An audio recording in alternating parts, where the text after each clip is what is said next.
John Fredericks, America's Godzilla of Truth. He's popular and proficient in picking politics with prophetic precision. And now J. Fred's picking sports. Are y'all ready for this?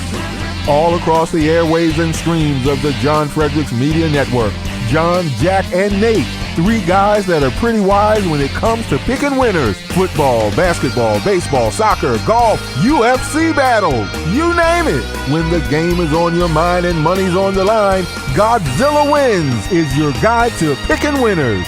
Before you make that play, hear what J. Fred has to say. Godzilla Wins on the John Fredericks Media Network.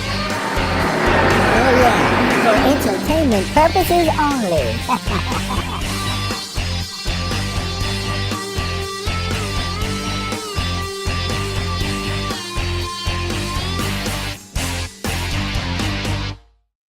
Morning, everyone, and welcome to the Godzilla Wins Saturday Pick Show on this lovely Saturday morning, December 9th, 2023. I'm your host, Jack Fredericks, editor of GodzillaWins.com, alongside my father, the disruptor, the Godzilla of Truth, John Fredericks. We are joined, as always, by Nate Perry, senior editor at Godzilla Wins. And for the first hour of the show, little variety show this first hour, we're going to be joined by senior writer Dan Angel. We're going to be talking a little NHL, little college basketball. A lot of college basketball on the slate today as the college football world takes just a little bit of breather before the bowl games. Of course, we have Army-Navy, which will handicap as well. Always fun to watch the Army-Navy game. At the top of the hour, we'll do a little NFL coverage. James Tillman III will join us, and we'll talk the entire NFL slate, do a little Steelers-Patriots reaction at some point as well, but a big day for the NFL. A lot of really good games. Eagles, Cowboys, Bills, Chiefs. Hopefully that's a good game. You never really know with the Bills these days. A lot of really good and interesting games on the schedule. So we'll talk all of that at the top of the hour. But coming up next, NHL, college basketball, Army, Navy. If you have a gambling problem, because all of the GodzillaWins.com subsidiaries are for entertainment purposes only. If you have a gambling problem, we encourage you to call 1-800-GAMBLER. That's 1-800-426-2537 in Colorado, Illinois, Indiana, Louisiana, Maryland, Michigan, Ohio, Pennsylvania, Tennessee, Virginia, West Virginia, Wyoming. Call 800-327-5050. Visit gamblinghelpline-ma.org. In Massachusetts, call 877-G-HOPE-NY or text HOPE-NY to 467-369. In New York, call 1-800-NEXT-STEP. In Arizona, 1-800-522-4700. In Kansas, New Hampshire, 88789-7777, or visit ccpg.org. In Connecticut, 100-BETS-OFF in Iowa, or visit opgr.org in Oregon. All right. Great to see everybody here. We're going to be talking a little NHL to start. Both Dan and Dad have been locked in. I know Dan's always locked into the NHL. And Dad, of course, has been really locked in as of lately. But Dad, before we even get there, we need to talk a little bit about DraftKings and how people can get involved with the greatest promo code that DraftKings has ever offered in the history of the world. I mean, there's so many states where DraftKings is now, but this is the most fun app. Now, there's a lot of other apps out there, and you might get hooked by somebody offering another, $5 bonus. But I've been playing with DraftKings. I don't even shop. I don't shop other things. That's all I do because it's just the best. It's the best site. And their app is fantastic. All you got to do is go to DraftKings.com. Do it now, DraftKings.com. So it's so much fun. Download their free app.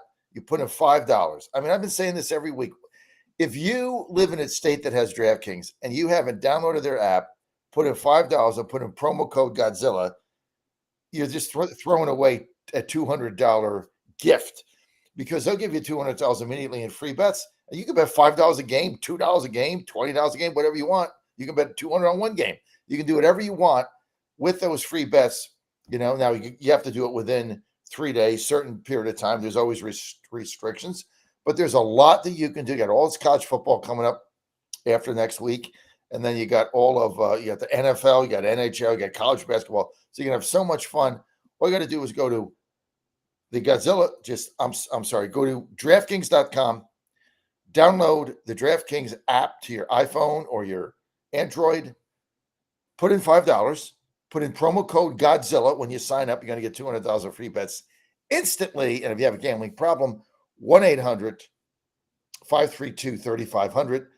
But the thing I love about DraftKings is the bonuses. I mean, it's so much fun because before I make any wager on DraftKings, I go right to the top of my app and I check all the bonuses being offered. And so I try to bet the bonuses where it makes sense. But they got bonus on certain games. They got a 50% profit bonus, or they'll get a 25% in-game parlay bonus or same-game parlay bonus. So they're a lot of fun. I would do that. And $5 is going to get you $200 instantly. Best app on earth with promo code Godzilla. That's right. We want to encourage anyone who listens to us to check out Godzilla or to check out DraftKings, so long as you're in a state where DraftKings is offered and is legal. Okay, let's move to the NHL here. Got two NHL pros in the building. Dan Angel, huge Calgary Flames guy, and Dad, who's been really just locked into the NHL for the first time, I think, in my lifetime. I don't think I've ever seen you watch hockey ever. But I guess being up there in Pittsburgh just sort of changes things. There's such a big hockey town up there. Well, we'll start here with Dan. And any NHL games you like this weekend? I mean, it could be Saturday, Sunday. We don't do a lot of NHL, so just kind of whatever's on your mind. Well, before we get to that, let's just say Calgary, not to be confused with Ottawa. Yes, I'm an Ottawa Senators fan, not a Calgary Flames fan. I got mixed up. I sent. There's about a 2,100-mile difference between the two cities. I'm sorry. I picked against your team. I forget who they were playing. Yes, actually, John. won the bet. Congratulations! You found the one way to make a loss to the Maple Leafs even more annoying for me. Yeah, I bet. What's funny, Dan, is that if you had accidentally called him a Jaguars fan in a column, we wouldn't hear the end of it. It would be just hours and hours of that's a lot closer to Nashville than Calgary is to Ottawa. Calgary, yeah, which is 2,100 miles away, two different coastlines. So but hey, well, I had the same. I had the same country. Yeah, but Canada. There's a big difference between Alberta and Ontario. That's like that's like saying that you're a Seahawks fan. No, I'm actually a Lions fan. They're the same country. Yeah. Yeah. Well, same country, right? Yeah. Still gets cold. So yeah, but all right. At least he was trying. As far as to what our listeners might actually care about. So my picks for today, I'm going to start in Western Canada, and I'm going to take the Canucks minus 102 at home against Carolina. The Hurricanes are really struggling with the Western Canadian swing. So if you don't really follow the NHL that closely, each year there's a few pockets of teams that you'll play against to save on travel. So when an East Coast team goes out to the West, they'll play Vancouver, Calgary, Edmonton, and now Seattle, ever since the Kraken joined the league, on one trip. So Carolina's going through that swing right now. They've already lost to 3 of those teams. I don't see that changing here. I think Vancouver takes advantage of a team that just wants to get home. So I think getting close to even money here for a home team is a really good value. Next, despite the fact that I am not a Flames fan, I am going to take the Flames at plus 1.5 against New Jersey. The Devils are 5-17 ATS this season, and their past 4 wins have come by exactly 1 goal. And a 1-goal win in hockey means you didn't cover the spread. So Calgary at home getting that 1.5, I think, really makes a lot of sense here. With my actual team, Ottawa facing Detroit, I'm taking the over here, over 6.5. 5 of the past 6 meetings between the Senators and the Red Wings have seen one team get to 5 goals on their own. These teams know how to attack the opposing defense, so the over makes a lot of sense here. And then finally, I'm going to go back to the Pacific Northwest and take Tampa Bay on the money line against Seattle. Things are just not going well right now for the Kraken. I believe they've lost 8 of their past 9, and Tampa Bay really needs to get something out of this Western Canada Pacific Northwest swing. So this is the best opportunity to do it. I think the Lightning are going off at minus 122. So really good odds for a team that is quite talented going against a team that is at home and struggling. So Tampa Bay money line makes a ton of sense to me. So there's some of Dan's picks for the NHL today. Dad will throw it to you now if you want to talk about a couple games or just talk about a couple things that Dan mentioned. Well, Up to you. listen, I got 2 plays today, and you can find my hockey picks every night on every day. I didn't do it on Friday. I didn't like anything, so I didn't do it. But we have a new segment, Daily Picks, Johnny's Daily Picks. So you can go to GodzillaWins.com, GodzillaWins.com. We get that up about 3 o'clock. These are my daily picks, quick picks. So they're, what do we call it, Jack? John's quick picks, right? Johnny's quick picks.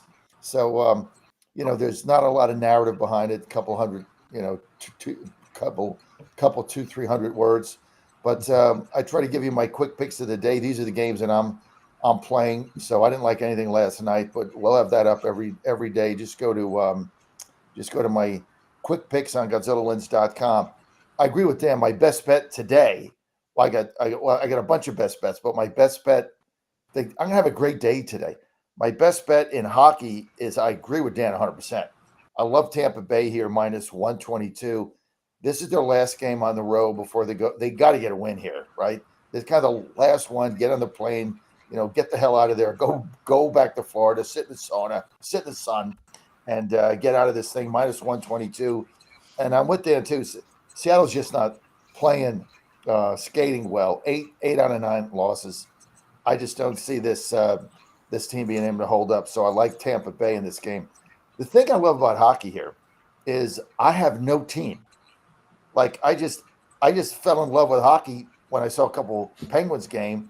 I'm not like a Penguins fan. I go, I hope they win when I go. Like I have no vested interest. So I'm able to look at these games and just do analysis, and I have no bias because I'm not a fan of any of the teams, or not a fan.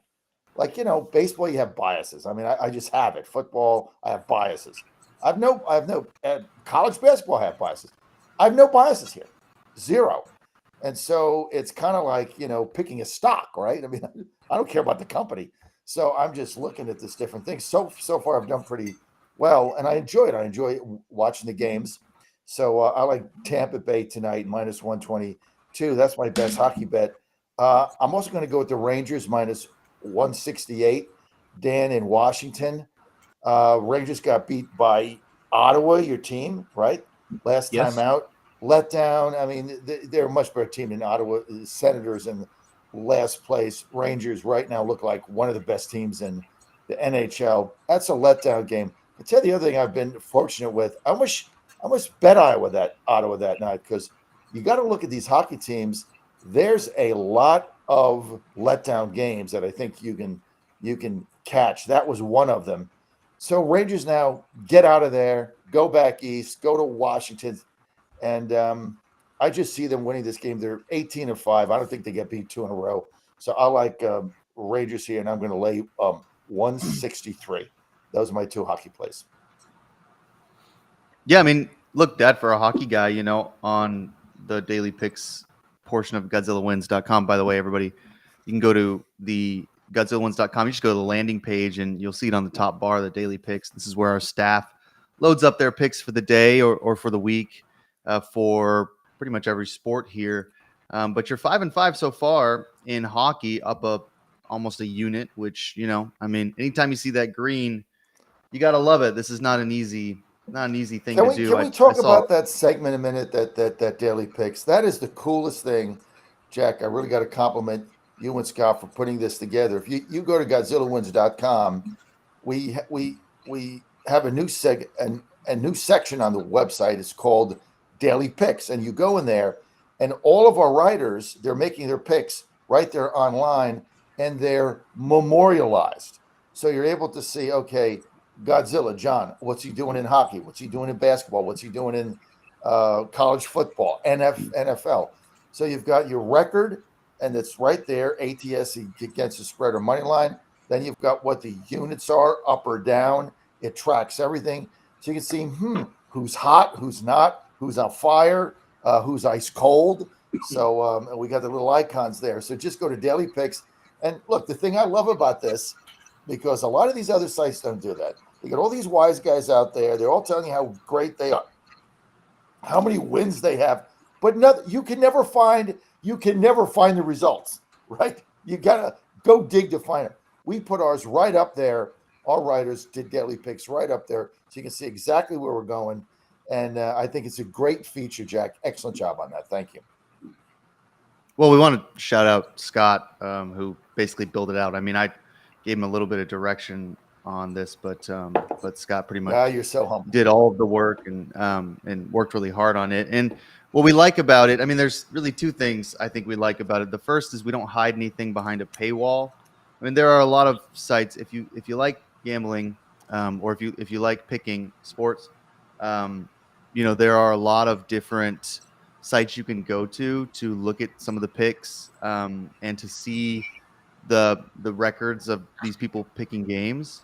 But a lot of times they're hidden behind a paywall. So maybe you get one pick, maybe not. Maybe you can't see the transparency unless you're a subscriber, premium. We don't do any of that here because we generate revenue through ads, not through subscriber-based content. So that's, I think, kind of the biggest plus. And then just, kind of stay tuned, because there's so much more we can do with that feature for people who look at this stuff a lot and like to pick games and like to look at spreads and ATS. There's just a lot more we can do with this site, and we plan to build it out in a way where it looks pretty much like you should be able to do, anything you want. It just, because we're a small company, we'll take some time to do that. Philosophically, like Jack said, we're never going to do a paywall. We're just not going to do it. I mean, my thing is, if I can get advertisers to support what we're doing to get their message to our audience, we're not interested. So we're never going to have a paywall here. It's always going to be free. It's always going to be transparent. That's our vision when we started it. And everybody, their vision is, as soon as they get a little traction, they make you pay for it. And then they lie about, what their record is and all of this stuff. Ours is the exact opposite. It's all there. It's going to be free, and we got a phone and a pen, and we sell ads. It's all good. Yeah. And I mean, one of the things, Nate and I talk about this all the time. It's not that cappers, when they're touting these things, that they necessarily lie. It's just that they tend to how do I put this nicely? Like divulge from the truth, I guess, or omit certain facts that's called lying. Well, yeah. I mean, it's not like these guys are like, I'm up, 500 units. Like, they are up 500 units, or their record is, whatever it is. But they tend to pick what'll happen is they'll take up a money line that's minus 300, and they'll throw like 900 units on it. And so, yeah, I mean, you're up units when you do that, but it gives you a little bit of cushion to lose a bunch of games, because you're going to stay up units.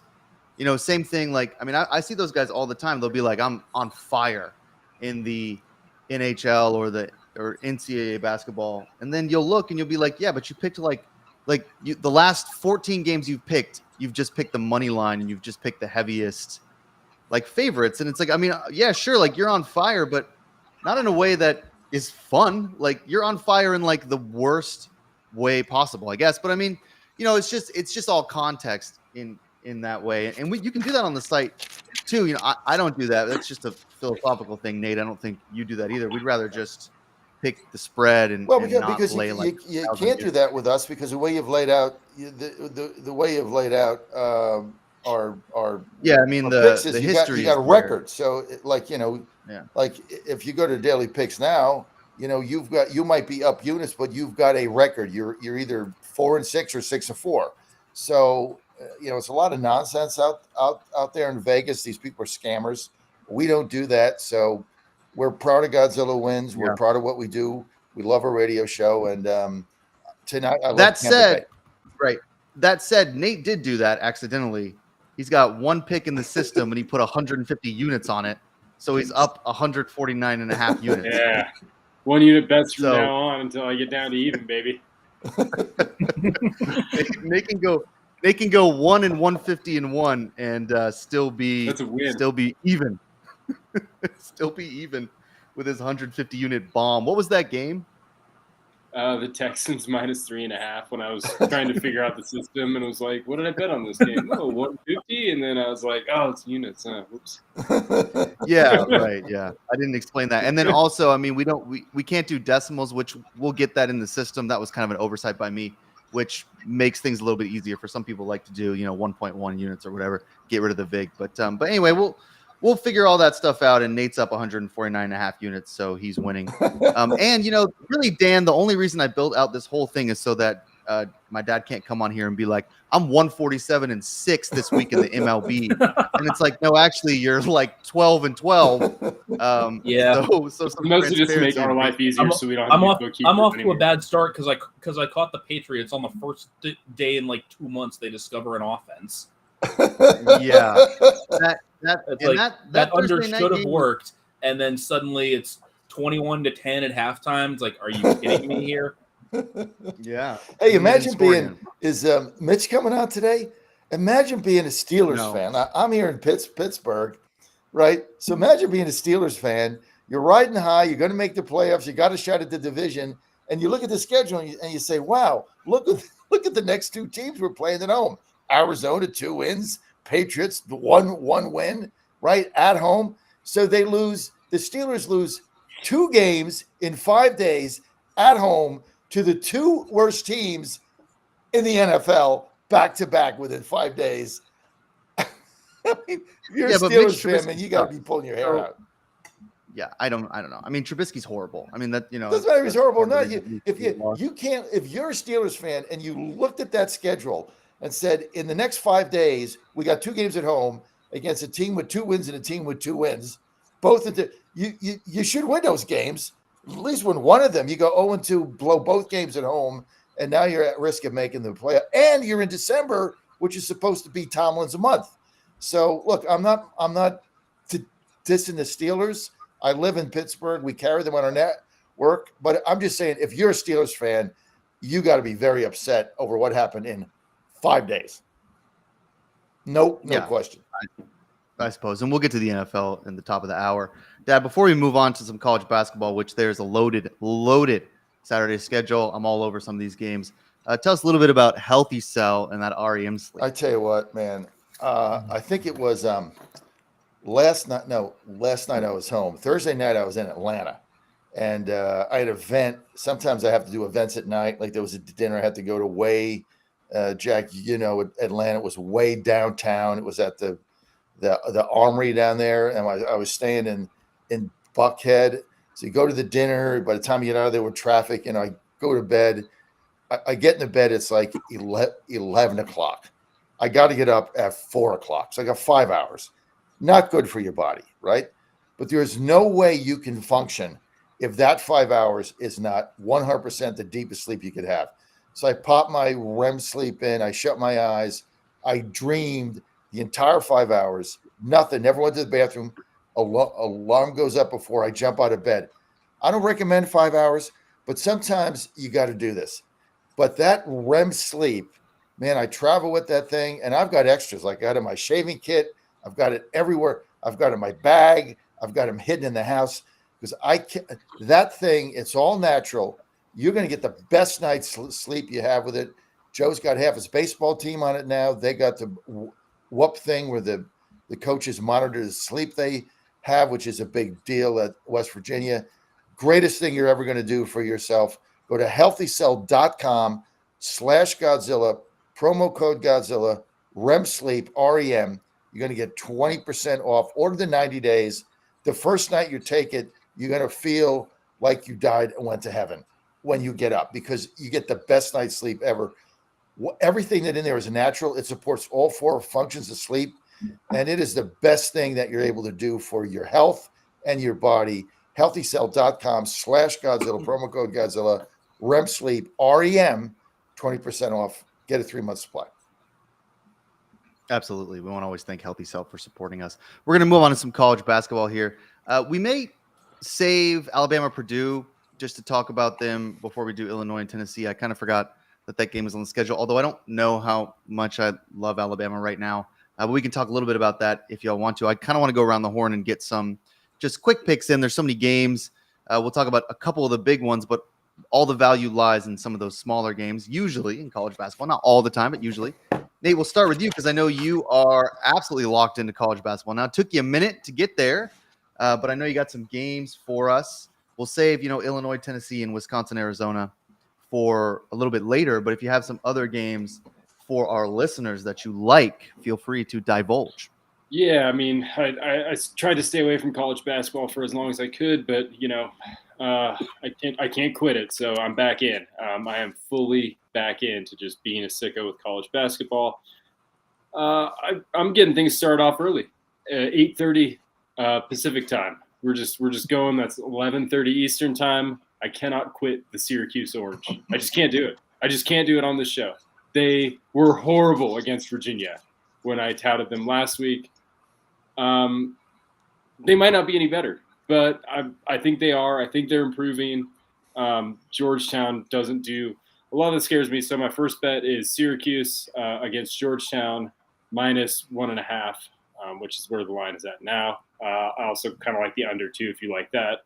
If you like playing totals. What else do I have? I got Cal plus the points against Butler. We'll talk about some of these other games. I like the Mountaineers against Drexel, even though the Mountaineers are not very good. I like Mizzou against Kansas. Talk about Dan's alma mater taking on Kansas.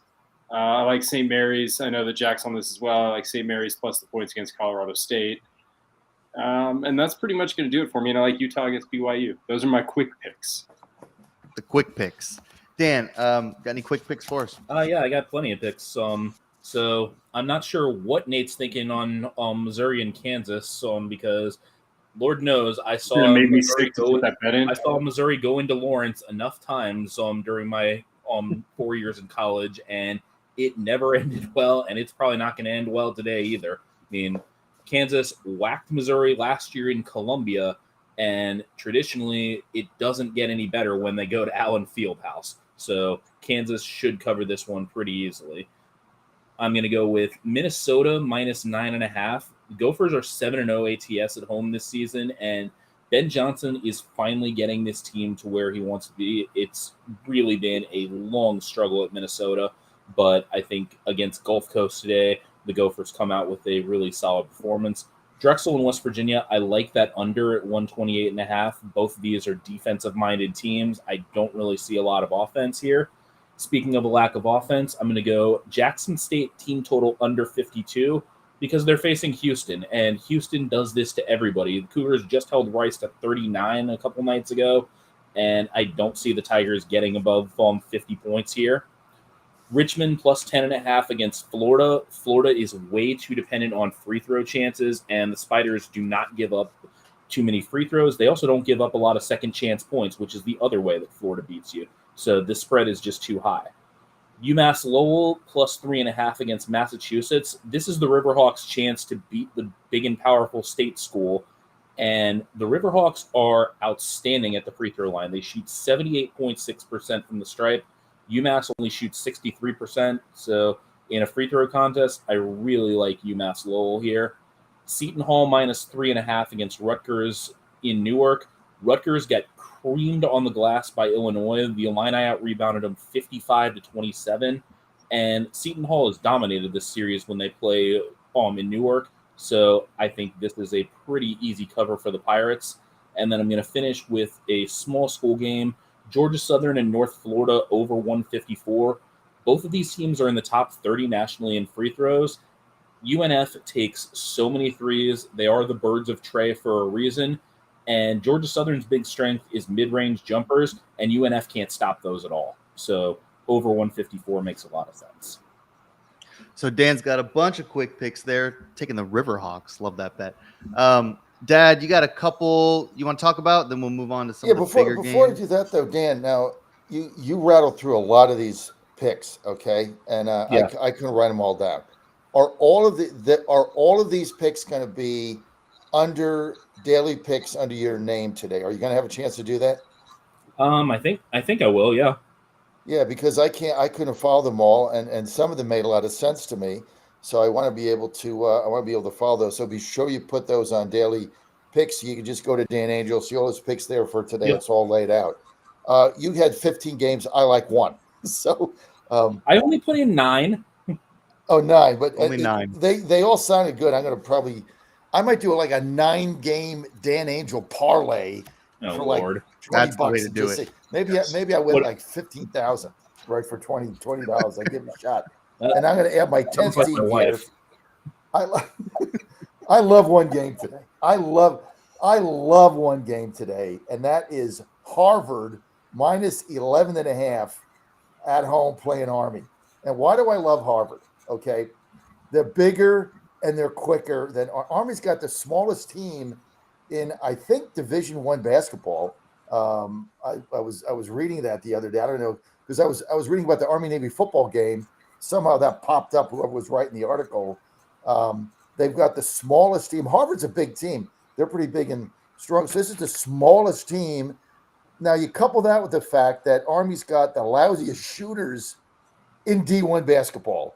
On the road, Army is shooting John. under 35% John, on the this road. game's already been played. It's already been played? Yeah, they played it on last today. night. Harvard won by 6. Next.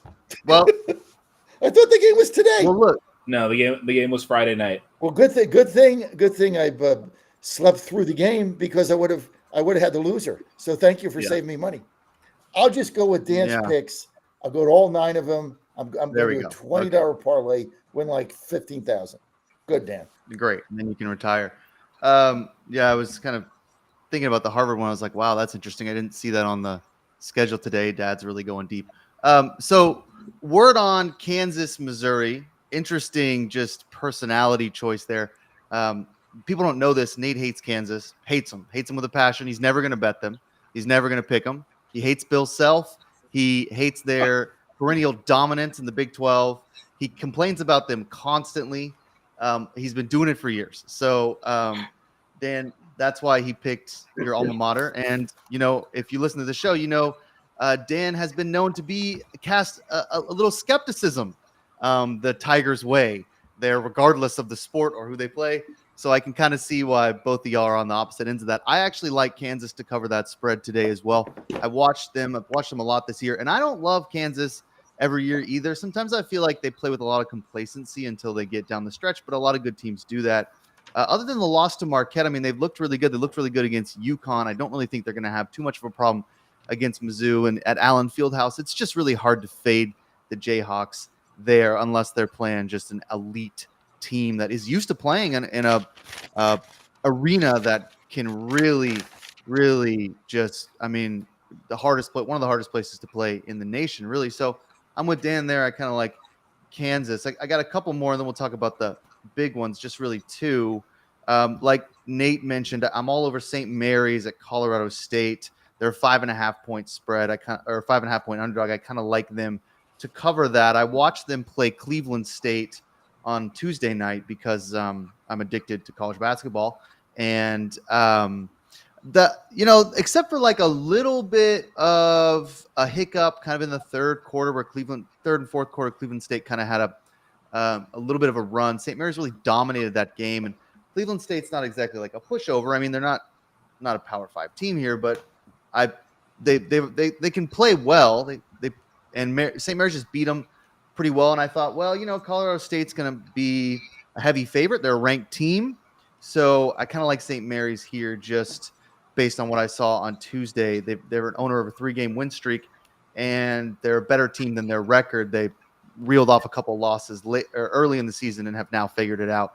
And that happens in college basketball. It happens in any basketball. Really, any team can do that, but certainly in basketball, you can get streaky. So watch out for them against Colorado State today. My only other bet that's not the 3 big ones is Liberty -4 against Grand Canyon. Grand Canyon pulled off a big ol' upset against the San Diego State Aztecs, I think in GC, where the student section was just rocking down there in Grand Canyon. San Diego State had no idea what to do, and they pulled off the upset. So now Liberty, which is a pretty good basketball team and an absolute cover machine at home. They cover all the time when they play at home. Grand Canyon's got to go 2,100 miles to get to Virginia. So I think that's a long way to go for a team like Grand Canyon. Liberty has beaten a couple good mid-majors, beat Vermont, who's not bad either. So I kind of like I kind of like Liberty -4 against Grand Canyon. Big letdown game after a huge upset. And I was hoping the line would move even a little bit more. You know, people would overreact. Oh, maybe Grand Canyon's pretty good. They beat Liberty, get it close to -3, -2. Thing with college basketball, those fouls at the end of the game, they just make or break you. I mean, it just -4 can look great until about 2 minutes left. Then all of a sudden it doesn't look so great. So, you know, we'll see with that. But I like Liberty. They've just been a cover machine at home. Grand Canyon's a long way from home after a big win against the Aztecs. Let's move on to 3 of the big games that I just kind of plucked out. I mean, we could talk about any of these games really on the schedule, but these were some of the bigger ones that I thought people might be interested in. We'll start with the Alabama Crimson Tide traveling to Purdue to take on the big Canadian, Zach Edey. Purdue, I think, has 1 loss off the top of my memory this year. They dropped 1 game. Is that Marquette? Who'd they lose to? Is it Marquette? They lost to Northwestern. Oh, right. Yeah, Northwestern. Yeah, that's right. So, Dan, we'll kind of start with you here. You know, Alabama has not looked like the team last year with Brandon Miller. They've dropped a couple games. They dropped that game to Clemson, played some closer games, but they're still a good basketball team. Purdue, of course, is looking like another heavy favorite to go deep in the tournament. Do you like Purdue to cover? I've got -6. It could be -5.5 somewhere else. Those lines move a lot. Yeah. Where's the neutral site game? Oh, it's in Canada, I think. Oh, it is in Canada. Okay. Oh, yeah, it's in Toronto. So yeah, that's going to be that's going to be a virtual home game for Purdue, given Zach Edey being from Ontario. Right. So yeah, I think like Purdue is the type of team that rises to these moments, and I think the Boilers are going to really put on a show. Edey is such a matchup nightmare inside, and Purdue's guards are much more confident than they were a season ago. You remember that loss to Fairleigh Dickinson last year, and the biggest reason for it was because the rest of Purdue's pieces really didn't know what to do outside of get the ball to Edey as often as possible. Now their guys are more confident in those situations. Fletcher Lawyer, in particular, in the game against Tennessee, like I wrote about this on my recap. The first time he touched the ball, I saw a look of determination on his face, and it never went away for 40 minutes. So I really like what this Purdue team is capable of when they put together a full 40 minutes. And the way Alabama makes you play, you pretty much have to do that because the Tide are going to push the ball at all times. So the over is probably a really good play here because I think both teams are going to be moving the ball quickly. And when you play as fast as Alabama does, you open yourself up to a lot of interior play with Edey down low. So I think this is going to be a high-scoring game that Purdue takes control of. You know, that's true. That's a good point, Dad. We'll get to you in a minute. One thing, when you look at some of the teams that run their offense through big men, sometimes you think, they play slow. These unders can hit a lot because they're just waiting for the big man to post up. But that's not really true with Purdue. One, they have strong guard play, but 2, when Edey gets the ball, he scores really quickly. Mm-hmm. It's not like he's making a ton of moves, and they don't, because he's so big, it's not like they have to run a sophisticated offense to get the matchup they like or to get him open. I mean, he's always open. He's gigantic. You just give him the ball. Yeah, and the other thing about Edey is a couple of years ago, Purdue actually had one game that stands out in my mind is Purdue-Penn State in the Big Ten tournament in Indianapolis 2 years ago. They would often have to put Edey on the bench because they were worried about him getting fouled and quickly missing 2 free throws, similar to how Shaq used to do it. Well, now Edey's actually a pretty good free throw shooter, so that strategy doesn't work anymore, and Purdue is a lot more comfortable leaving him out there for very long stretches. So if Edey gets the ball 10 feet from the basket, he's either going to get a decent shot opportunity or he's going to get fouled and probably convert at least one and probably both from the line. Yeah. Dad, you like anybody in the Tide game here? I mean, I don't know how much money I've lost on Purdue in the last 3 years, right? I mean, you just keep betting them. I mean, on paper, and Dan, you have to agree with me. You evaluate a basketball team and you look at their talent, you look at their coach, you look at their program. They're always going to be in the last couple cycles here, a pick to win the whole thing. And they just never seem to get there. And weird things happen to them, like a couple seasons ago, that ridiculous Virginia game that they got beat, where the guy, hurled up a three at the end of the game. Clock ran out. Somebody fouls him. He hits all three foul shots. Then they get beat by Fairleigh Dickinson, my alma mater, by the way. Hey, Jack, by the way, thanks for that Fairleigh Dickinson hoodie. I wear it all the time in Pittsburgh. It looks great on me. So when everybody's like, Fairleigh Dickinson? Where's that? I'm like, Jersey, baby. So thank you for doing that. So I'm going to lay the 6 here with Purdue. I mean, at some point, this team's got to overperform. And you really can't. You really don't know what the hell Alabama is from one night to the next. So I'm going to go Purdue here minus a 6. I just think they're the better team.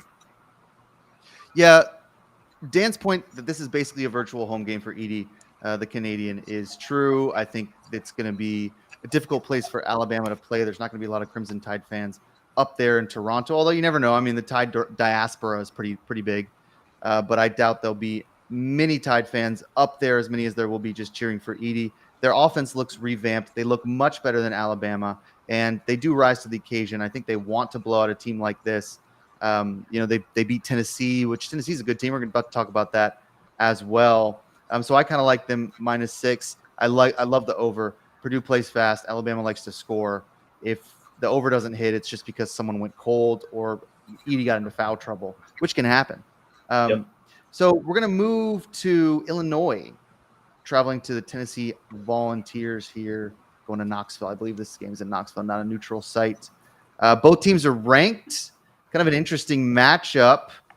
Illinois is the owners of like a 3-game win streak, I believe. They beat some pretty good teams within that. And Tennessee is kind of going in the opposite direction there. But Tennessee's still a very strong team. All three, I think Tennessee's lost 3 games, but all 3 to like Ken Palm top 25 opponents or something. Like they've lost to some really good teams. We talked about Purdue. I think they lost to Kansas as well, off the top of my memory, and someone else, Marquette, maybe someone like that. Marquette, yeah. So they lost Tennessee's to, lost a couple games, they but lost I mean, to Purdue and Kansas. Let's see, who was the other team that beat them? I think North Carolina was the other one. I know they lost. That's right. Yeah, the Tar Heels. They lost to the Tar Heels. You're right there. So, 3 big losses to big programs. They haven't been able to beat a big program. Nate, we'll start with you. What do you see in the Illinois-Tennessee game? What do you like? I see a game that's probably going to be pretty ugly. Both these teams are better defensively than they are offensively. Tennessee's ranked 2nd in Ken Palm's adjusted defensive stuff. Illinois is ranked 11th. That doesn't tell the whole story. I mean, I think that, the under makes sense just from that perspective. But, if you dig a little bit more into it, both these teams play, relatively quickly, tempo-wise. So, you think maybe over, maybe, it's neutral. The big matchup for me is that Tennessee is not a very good 3-point shooting team. Illinois is excellent defending inside the paint, defending inside the arc. I think that they will have trouble scoring against Illinois. Likewise, Illinois, even though their offense, rates pretty well, they turn it over a ton, which makes it sort of tough to sustain momentum. So I like the under in this game myself. That's what I already have. Yeah. Illinois, such a weird team, like Dan mentioned, and Dan will go to you here. They smashed Rutgers on the glass. They rebound like nuts, but they turn the ball over. They have no point guard. Yeah. So they got no one bring up the ball who can take care of it, and they just lose control of the ball constantly, which is not good when you're playing a team like Tennessee, which is going to force a lot of turnovers, Dan. Yeah, excuse me. Yeah, that's true. And one of the biggest issues with this Illinois team last year, which was one reason that they lost 3 times to Penn State, was immaturity. I mean, this Illinois team showed so much immaturity last year. They would get into situations where they'd play very well at times, and then they'd do something stupid. Like one thing that really stands out to me last year, State in the Big Ten tournament, The Illini are up 5. They sink a shot to go up 7, get fouled, and they've got all the momentum. And then in the celebration, somebody accidentally throws an elbow, cracks some Penn State player in the face. Penn State gets 2 free throws, turns the game around from there. So Brad Underwood has really been fighting with his team for a year and a half, trying to get them up to the maturity level required to win these games. I do think Illinois can cover here because I think the Illini rebound it well enough. And for really huge games, they tend to play up to the level of their competition. But I think the immaturity shows up at the end, and Tennessee ends up escaping with a win, although I do not expect the Vols to cover. Dad, you want to take the Vols here? No, I like Illinois +6. This is going to be rebound-omania. I mean, this team's second best rebounding team in NCAA Division I basketball. They get a lot of boards. They crash the boards. This is going to be a very tough game. And look, it's tough betting against Tennessee at home. It's tough betting against them anywhere. I mean, they don't give up a lot of points either. But Illinois plays really good defense. I just think 6 is too many because if Illinois won this game, like, would anybody be shocked? Like, would it be like headlines and you know, the Athletic or something? No, it's like, okay, they upset Tennessee. I'm getting 6. I got a team that I know is going to play good defense. I know they're going to rebound. I think it's going to be a tight game, so somebody's going to win it at the end. I would take probably 3.5 or 4. 6. I was shocked at that line in this game, so I'm gonna take the Illini and the 6, and I think they win the thing outright. I don't bet money lines with the underdog. Okay, I don't. Just that's my philosophy. I take the points. I win the bet. But here, I think I'm getting 230. I might take a shot, but maybe I'll put that in with Dan's 9, and maybe I get 10, and then I'm in $29,000 for $10. Maybe I'll do that. But I might bet the money line here, but I'm definitely taking the 6. I don't bet money lines. I can't wait to bet. I'm betting Dan. I'm betting your 9 picks. Yeah, I'm betting a $10 parlay. I think I'm going to win the whole thing. You're going to be a college basketball junkie when you go 8-0 in a parlay and lose, in the 9th or 10th leg, and then you're going to be like, "This is the greatest sport ever," which is true. It is. So good luck with that one. I like the under tier here too. I grabbed it at 145.5. It's going to get pounded down even more closer to the game time. So maybe play it down to 145. I wouldn't go any more than that. But yeah, I mean, I kind of like the under there. So we'll see. Big game, should be a lot of fun. One thing that I really want to talk about before we get to these big games here, before Army, Navy, and Wisconsin, Arizona, is Beard Vet coffee, because this is, quite frankly, the best coffee I have ever tasted. I drink it every morning. Dad's got the hat on there.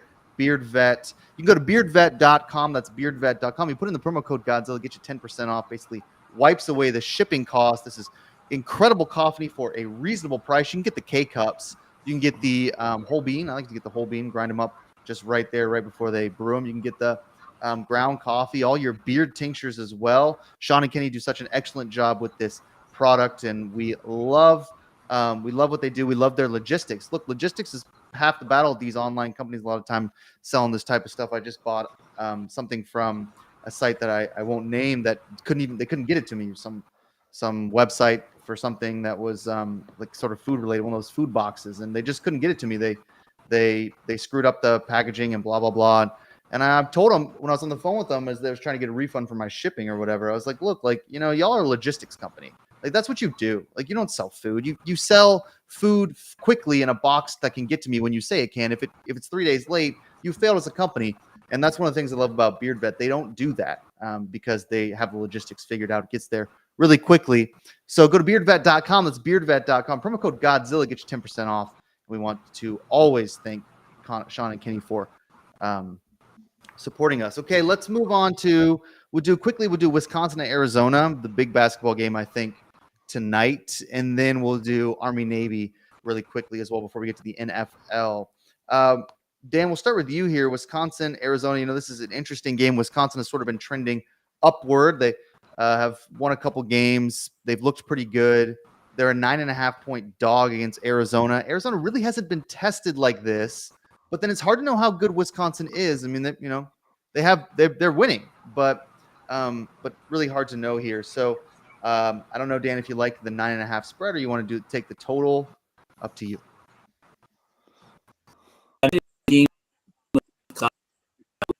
Loves to walk it up, and Arizona is even faster than that.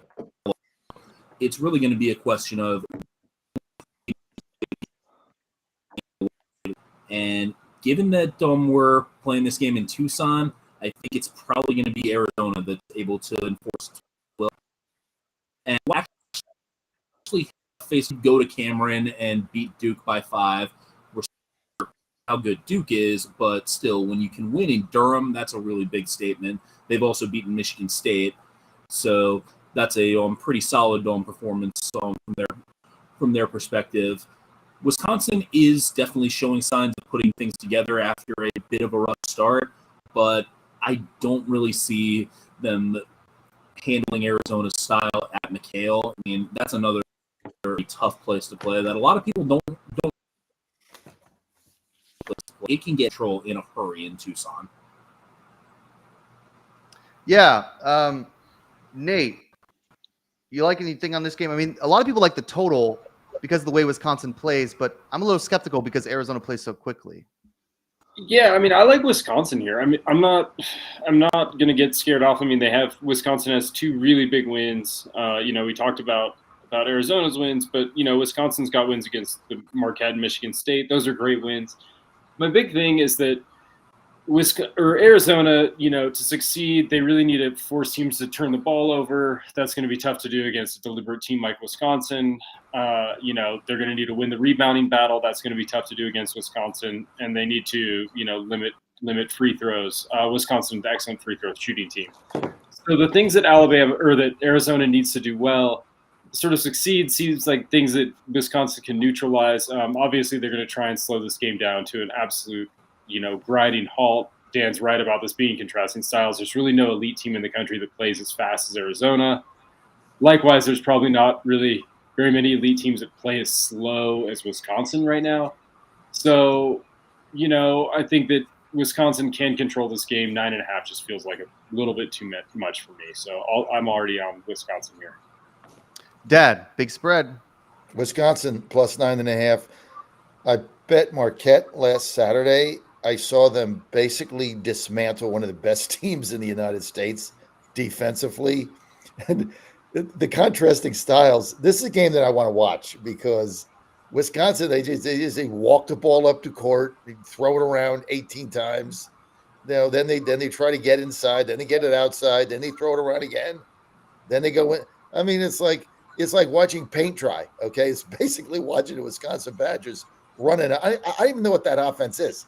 It's like, let's take maximum time to get a shot off. This is they're a better team than meets the eye.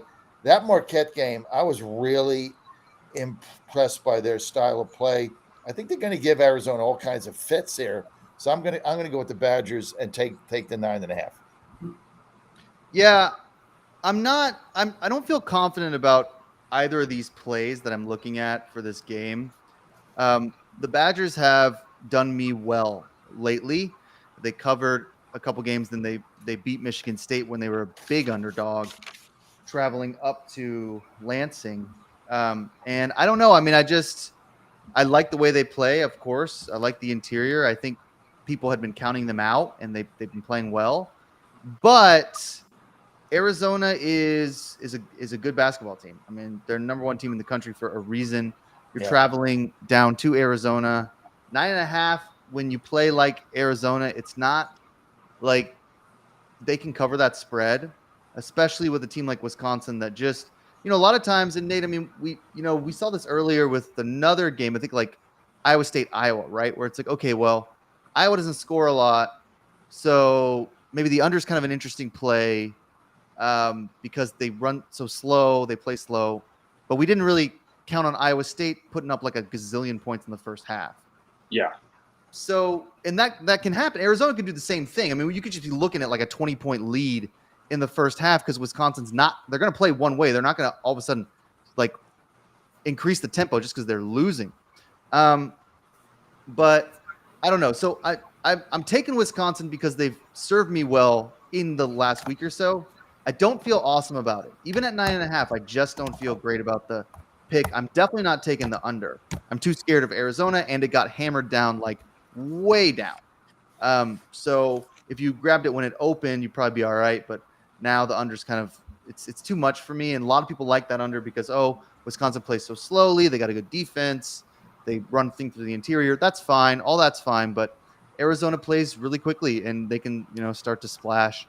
And all of a sudden, that under doesn't look so great anymore. So I'm not really touching the under. I'm going to take Wisconsin, but I don't feel great about it. I'm going to tell you.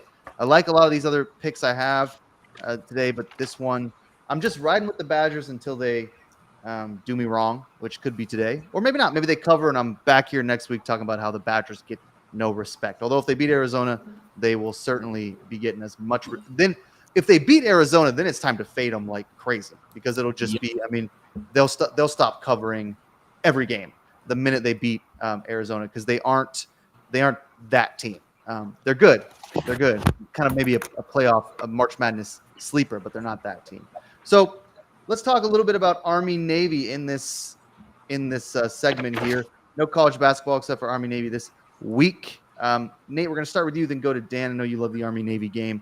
Dan's got a write-up on GodzillaWins.com on the Army-Navy game, so go ahead and check that one out. Read his full analysis there. Nate, what do you like in the Army-Navy matchup today? Well, I like the total. So for a long time, you could just bet the under in this game, and it was just free money. It was just guaranteed. 17 years in a row up until last year, you just bet the under, you cash the ticket. Boom, period. It was one of the most incredible sports betting streaks that of my lifetime. I mean, it was just unbelievable. It was death taxes and Army-Navy under. But sportsbooks have started to catch up, and the total is a whopping 28 points for this game. Trying to sort of perhaps an overcorrection. So it went over last time for the first time in 17 years, obviously. So, it's 18-1 or 17-1 now, I guess, in basically my sentient adult life. I like the over here. I like the over. I think that both of these teams Navy has a lot of flaws defensively. These offenses are moving away from the ground and pound triple option. A lot of that has to do with changes in rules, cut blocks, stuff like that. Army's a little bit more willing to throw the ball than they have been in years past, even though, it's not like they're going crazy. I just think that both of these teams allow enough explosive plays because they're bad at tackling that, this can get, they can both score more than 2 touchdowns, I think, a piece. So I like the over here, over 28 points. Dan, you riding with the over? 1-17 in 18 years. And the thing was, last year it would have hit, but the game went to double overtime. They scored roughly half their points in overtime. The total in regulation was 20. So no, Sure. I'm sticking with the under here. I don't think these offenses are all that impressive. I think these defenses do know how to stop each other. And you look at the other service academy games this year, Air Force Navy was 17-6. Army and Air Force was 23-3 Army. Both of those comfortably under that total. So Army's already shown that they can stop the triple option pretty well because Air Force runs it better than Navy does. And Army's also highly motivated here because if the Black Knights win, then they win the Commander-in-Chief's trophy for beating both Air Force and Navy. Plus, Army's got the better special teams play. They have a reliable kicker. Navy does not have that. And I think that this game is probably going to come down to a field goals difference. So it's probably going to be something like 13-10 Army. So I'm taking Army to cover the 2.5, and I like that total to stay under. Dad, 30 seconds. Are you? I like adding that the parlay. under to your parlay? Navy's best offensive weapon is their Australian punter. That's about it. I love Army minus 2.5 in this game. They run the football. Like both teams are 5-6. Army beat Air Force 23-3. 2 weeks before that, Air Force blitzed Navy. They blew them out. So that's all I need to know. Army's got a better football team. They're going to run the ball. I don't know about the over/under. I got to go with Dan and do that thing. I don't bet over/under, but I really want to see one of these teams play Iowa. Oh my God. The game would be 3-2. That's the bowl game we needed. Yes. Navy is just not going to win this game, so I'm going to lay the 2.5. I love Army here. Just give me Army, Rutgers, Navy, Iowa in like the Just a round robin tournament. year. Just on a Saturday, just a Saturday, a rainy Saturday. I mean, where if I can watch it. First if to 30 Help Cell points in wants a to game sponsor a wins the bowl tournament. game, Yeah. that'd be the perfect bowl game for insomniacs. Then throw in the Wisconsin basketball team and that's what Wisconsin, you're gonna get. Virginia. Yeah, there you go. Wisconsin, Virginia. Yeah. Under parlay of the year there. We want to thank Dan, as always, for joining us. Really great segment here on the NHL College Hoops and the Army-Navy game. Coming up next, we got James Tillman III talking some NFL. We'll do that for the next hour. You can find Dan at GodzillaWins.com, all his write-ups there. Also on Twitter at DanAngel11 and Instagram at Dan.Angel11. Dan, thanks for joining us. As always, we'll see you next week. Have a great weekend.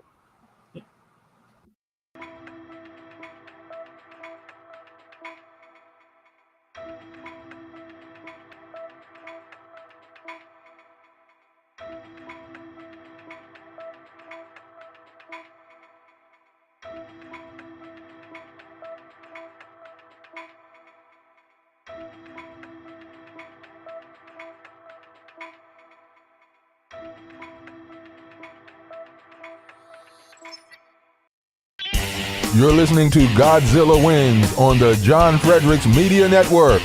For a deeper dive without the jive, visit the website of winners, GodzillaWins.com. Let's get back to the show with the guys in the know, John, Jack, and Nate. It's Godzilla Wins on the John Fredericks Media Network.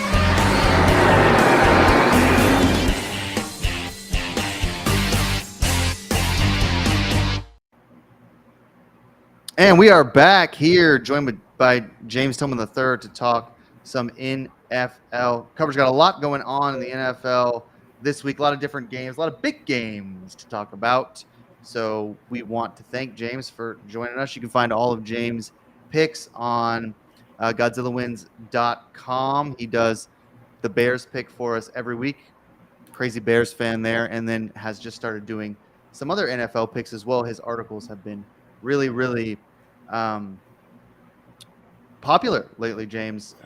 You've had a lot of readers, a lot of eyes on some of these NFL picks. That means you must be doing something right, so we want you to keep writing them. Welcome to the show, James. Thanks, appreciate it, Jack. So before we start here, I'm just going to talk a little bit about MyPillow, MyPillow.com. So listen, Christmas coming up. Lots of different options out there.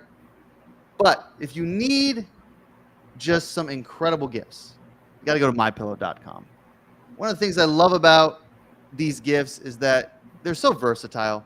Washcloths, towels, slippers, robes. They just do sheets and also pillows. They do all sorts of stuff on MyPillow.com. So go to MyPillow.com, put in that promo code FUN, F-U-N. Get up to 80% off on those products. Every year, Dad will send me some sort of MyPillow product for Christmas. Always appreciated. So go to MyPillow.com, promo code FUN, F-U-N, promo code FUN. 80% off, up to 80% off on select products. So go there, put in the promo code Godzilla. No, promo code FUN. Sorry, promo code FUN. What's up, James? Hey, how's it going?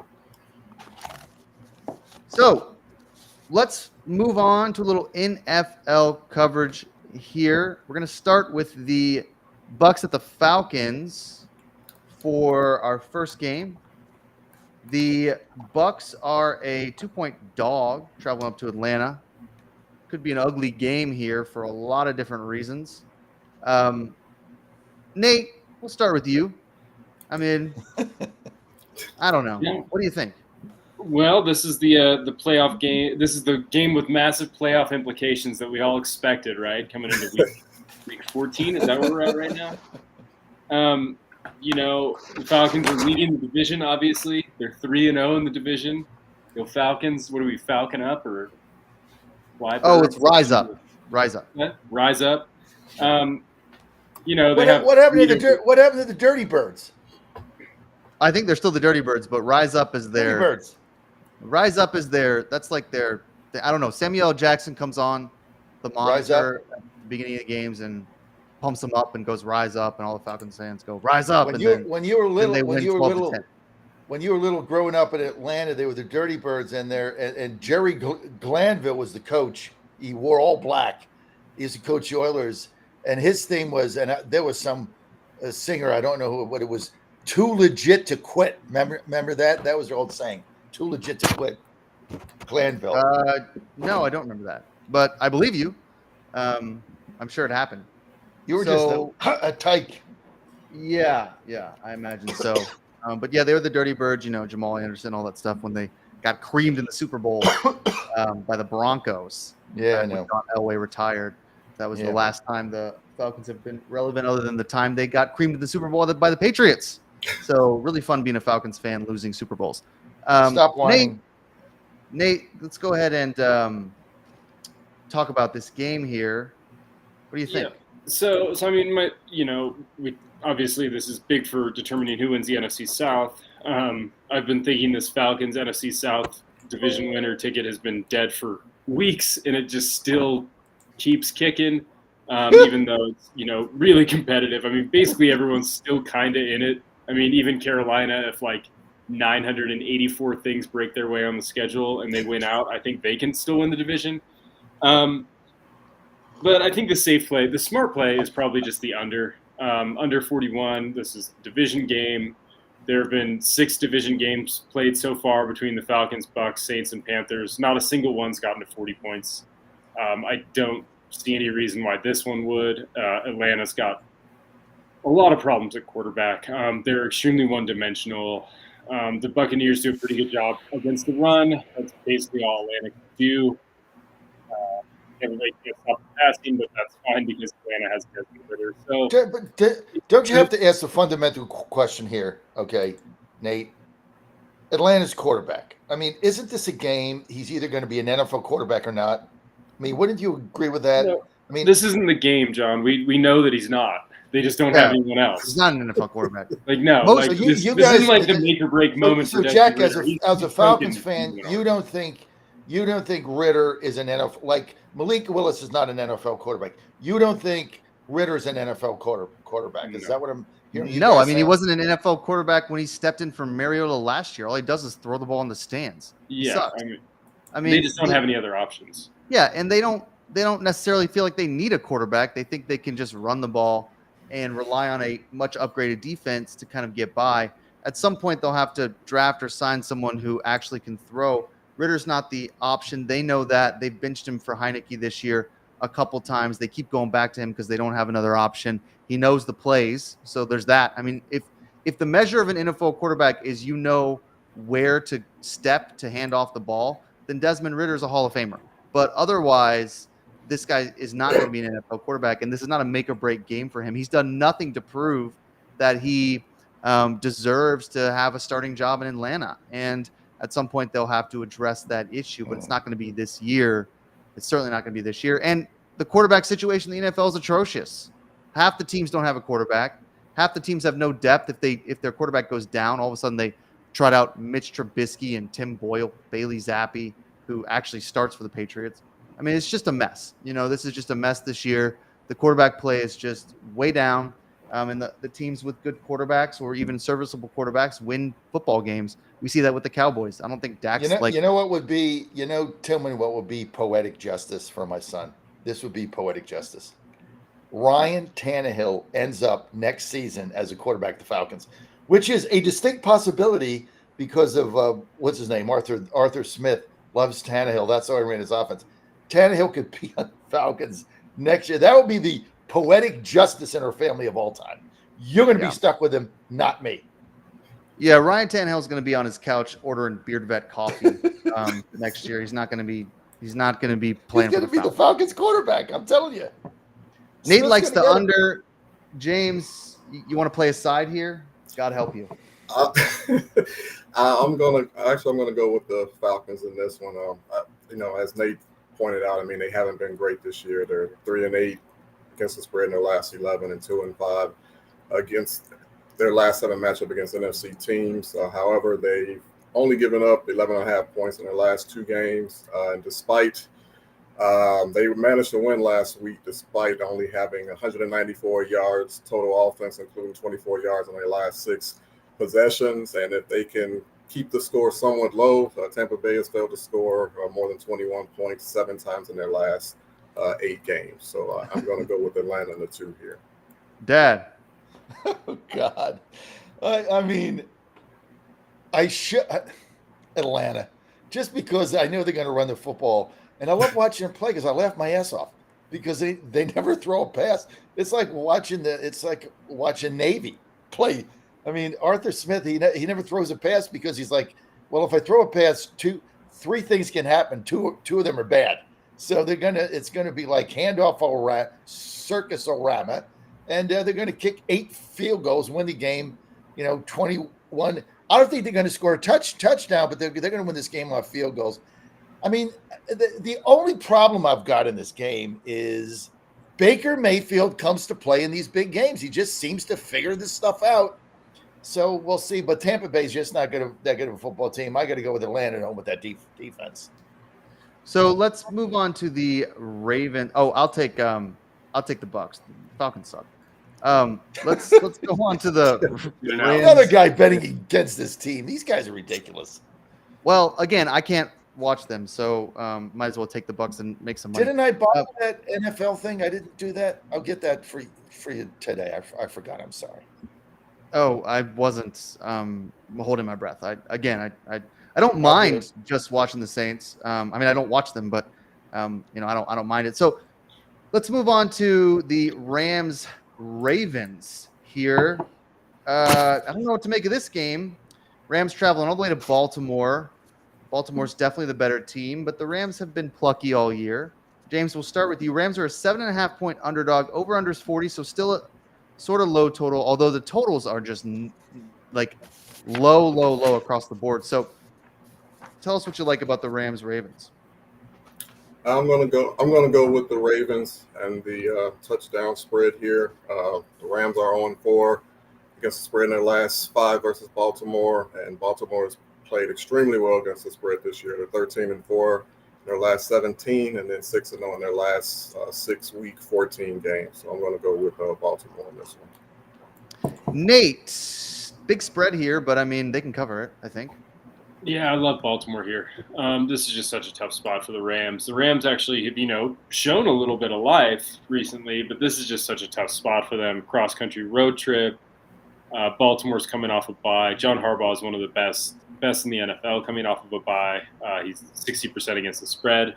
When he gets extra time to prepare, that's going to be huge. And, these totals are super low. I'm always the weatherman. Midwest and East Coast are getting a bunch of rain. It looks like it's windy. It just looks nasty for a lot of these football games. Although that weather forecast is sort of softening a little bit from where it was earlier in the week. Taking the weather into account too, I think this game script just favors the Ravens. They're going to run the ball. They're going to win with defense. I think that the Rams are just going to have a tough time in this game. So I actually love the Ravens here. I'm usually not a big huge laying the points guy, but I love the Ravens minus 7.5. You want to tease them down to minus 1.5, maybe with Tampa. Get Tampa plus 7.5. Now you're cooking with gas. So tease them, play them straight. Ravens are the way to go. Dad, you got to like the Ravens here, right? I mean, no way. Ravens go to the Super Bowl. LA's playing a 10 o'clock game on the West Coast. They don't normally do very well in these things. Ravens are at home. They're just laughing their ass off because Pittsburgh just lost to Arizona, and who else was New England? So they're there laughing their ass. They're having fun throwing a football around in practice. Steelers are a joke. Ravens are going to end this division by a signature victory here, way over the spread. I mean, I can see them winning by 3 touchdowns. So I like the Ravens minus 7.5. That's my pick in the AFC right now to go to the Super Bowl. Super Bowl. Wow. To go to the Super Bowl. I mean, represent the who AFC. do you have winning the Super Bowl, John? San Francisco. Okay. Not the Cowboys? No. Okay, a little bit of Cowboys hate here. No Clarkson. hate. It's just somebody's got to stop them. I mean, that 3-game losing streak, they had a bunch of injuries. I mean, I Yeah. bet No, against they're them great. 2 weeks in a row. I'm done doing that. All right. I bet against them. I bet Seattle Thursday night, Thanksgiving. Game was over in the first quarter. Then I bet against them somebody else. Game was over in the first quarter. Then they blew somebody else out. The defense, McCaffrey, they're an all around solid football team. I mean, it is what it is, right? I mean, I just call it like I see it. I have no interest in any of these teams in the NFC. I just don't see anybody beating them. Yeah, I don't know. I mean, we'll talk about the Cowboys. They're an interesting one. Let's move on to Lions Bears. Save a Oh little wow, time for- best bet of the week, right here, guys. This is, if you don't bet the Lions in this game, I had to check this line 3 times. I'm like, there's no way that I'm only going to lay 3 points with the Lions going to Chicago with the team that they suck and they don't score. Are you 3? Like, it should be like 8-3. You got to be kidding me. Best bet on the card here, Lions minus the 3. Don't look at gift horse in the mouth. Take the Lions before the spread goes up. Do it now. Best bet on the card. Oh, come on, James. You gotta like the Bears a little bit here, right? I mean, come on. You know, I actually thought that John would disagree with me because I know the last time we disagreed on the Bears Vikings game, so I'm kind of glad to hear that.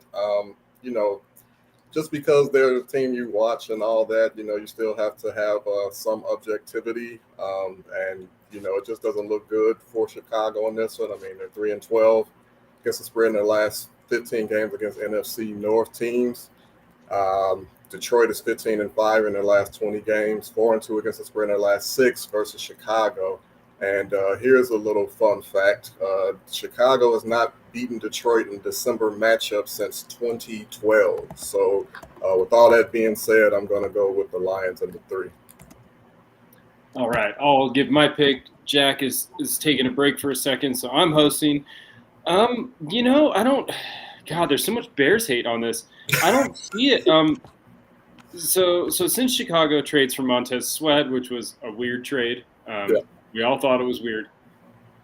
Their defense has been pretty good. We all were like, oh, what a dumb trade. But they're 6th in DVOA in defensive DVOA since they got Montez Sweat in the last, little over a month. They're stopping the run well, and I think that we can't forget that Jared Goff's a little bit of a fair weather quarterback. He doesn't always play well when he gets in sort of adverse conditions. He doesn't play well when the weather's bad. The weather looks like it's probably going to suck. This is another weather game that's had, the total influence a bunch. It opened at 46.5, went down to 40. Now it's back up to 43.5 because the weather looks a little bit better. I don't hate the Bears here. Justin Fields just runs all over the Lions whenever he plays. What are his rushing? He's ran for 132 yards, 147 yards last season. He ran for 104 yards earlier in the season when he played for him. The only time the Bears look dangerous to me is when Justin Fields is using his legs and running. The Lions allow him to do that more than pretty much any other team in the NFL. Their defense is really sort of hit a wall in the middle of the season with some injuries too for the Lions. I don't hate the Bears here. I kind of like the under a little bit just because 43.5 still feels a little bit too high given Jared Goff's sort of difficulties in weather and the fact that the Bears will probably use a pretty run-heavy script. So I don't mind the under here, but I also don't mind the Bears. I think the Bears are pretty live here as an underdog. So that's sort of where I'm at with it. Jack is still gone. So are you picking the Bears or what? I mean, I'm taking the Bears. Yeah, taking the Bears. Okay, well, Bears you obviously don't like to have money. I get it, right? I mean, that's like most of my day just trying to get rid of it. Flush it down the toilet. But yeah, it's fine. All right, we are moving on to the next game. We have the Indianapolis Colts going to Cincinnati to play the Bengals. This is another just sort of battle of two teams that are having a sort of strange time. The Bengals, obviously, Jake Browning's been a revelation for them. He looked incredible in his primetime matchup. And the Colts are, just kind of doing what the Colts do. This game is Cincinnati -2. It's a little juiced up. It's -112. The total is set at over under 44. James, why don't you take the lead on this and tell us what you like for the Colts Bengals game? Okay. Well, last week I wasn't expecting the offensive explosion between the two quarterbacks. Minshew, he was 26 for 32, 312. Browning, his first start, was 32 for 37 with 354 yards. So that was pretty unexpected by all means, from my estimation. But I like the Colts here. They're 6-1 against the spread in their last 7 matchups against AFC teams. And they're 5-2 against the spread in their last 7 December games, and 3-0 against the spread in their last 3 road games as small favorites. So I'm going to go with the Colts under 2. John, what do you think? Sound like that game. I mean, I'm going to go. I'm going to fade Tillman here. Look, first of all, the Colts should have got beat by Tennessee last week. They found 15 different ways to lose that game with 2 block punts. Can't protect the punter. I mean, the 80-yard passes in overtime with guys wide open. Both teams are a joke. Okay, this is the thing. You gotta love this Bengals guy. You gotta love the story. You gotta love Browning's story. The guy sat on the bench, right? Nobody gave him a cup of coffee. Finally gets a shot. The first game is a little bit shaky. Comes in on Monday night, and he looked absolutely stellar. And so for anybody out there that's ever played, that's didn't get a chance, the guy kept grinding on practice squads, and here he is now, makes a flash on Monday Night Football, and I think he fired this Bengals team up. So can he have another week like that? Look, Will Levis with Tennessee had that one great week against Atlanta. After that, nothing, because guys figured him out.